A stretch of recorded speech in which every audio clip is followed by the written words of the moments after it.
Welcome to the Slop Temple. We pray this video helps. You start now, power down, unplug, and ground yourself so static won't damage the CPU. Once done, unclip or unscrew the cooler in a diagonal pattern to relieve pressure evenly.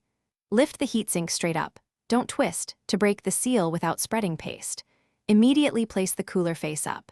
Use a cotton-free wipe or coffee filter and isopropyl 90% or higher to gently dissolve the old paste.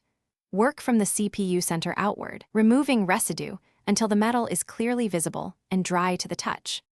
Now you clean and inspect carefully, because preparation determines cooling performance.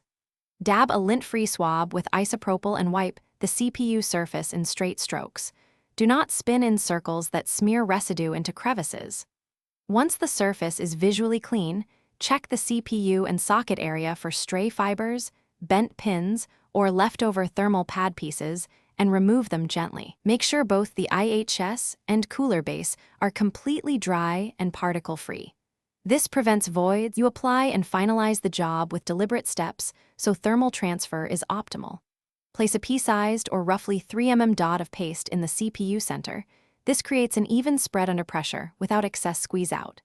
Seat the cooler straight down and engage mounting hardware loosely, then tighten screws in a diagonal pattern in 2 passes to the manufacturer's torque spec. Once booted, monitor temperatures. If you see high idle temps, power down. Reseat the cooler, and verify paste coverage and contact surface for voids or debris. Thanks for watching. Consider subscribing if we helped you.